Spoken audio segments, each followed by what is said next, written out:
Hi friends, welcome back to my channel. ഇന്നത്തെ എൻ്റെ recipe 2 item ജ്യൂസാണ്. നല്ല ഹെൽത്തി ജ്യൂസാണ്.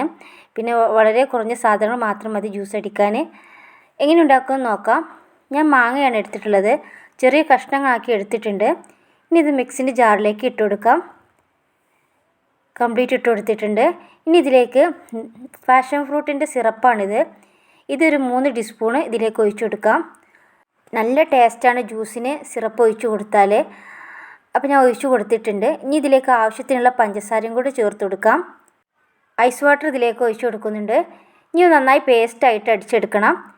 നല്ല ഹെൽത്തി ഫുഡാണ്. പിന്നെ ദാഹത്തിനും ഒക്കെ നല്ലതാണ്.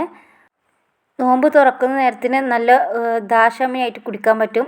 ഒന്ന് ലൂസാക്കി നീട്ടി അടിച്ചാൽ നിങ്ങൾക്കെല്ലാവർക്കും ഇഷ്ടപ്പെടും.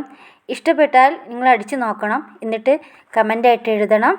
ഇനി നെക്സ്റ്റ് ജ്യൂസ് ഞാൻ അടിക്കാൻ പോകുന്നത് ഓറഞ്ച് വെച്ചിട്ടാണ്. അപ്പോൾ ഓറഞ്ച് നേരത്തെ തൊളിച്ച് വെച്ചിട്ടുണ്ട്. ഇനി ഇവ മിക്സിൻ്റെ ജാറിലേക്ക് ഇട്ട് കൊടുക്കാം.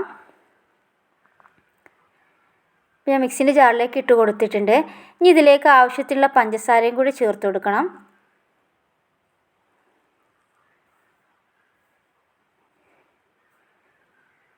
ഇനി ഇതിലേക്ക് ഇതേപോലെ പാഷൻ ഫ്രൂട്ടിൻ്റെ സിറപ്പ് ഒരു 3 ടീസ്പൂൺ ഇതിലേക്ക് ഒഴിച്ചു കൊടുക്കുന്നുണ്ട്. ഐസ് വാട്ടറും കൂടി ചേർത്തിട്ട് നന്നായി പേസ്റ്റാക്കി അടിച്ചെടുക്കണം. കുരു അടിയാത്ത കോലത്തിൽ വേണം അടിച്ചെടുക്കാൻ. എന്നിട്ട് നമുക്കൊരു അരിപ്പിലേക്ക് ഇത് അരിച്ചെടുക്കാം.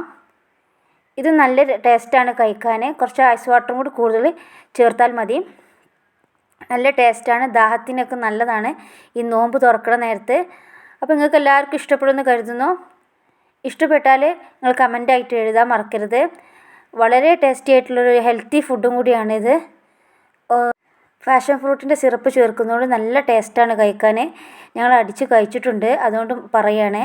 അപ്പോൾ എല്ലാവരും ഒന്ന് ട്രൈ ചെയ്ത് നോക്കണം. ഇഷ്ടപ്പെട്ട് ലൈക്ക് ചെയ്യാനും സബ്സ്ക്രൈബ് ചെയ്യാനും ഷെയർ ചെയ്യാനും മറക്കരുത്.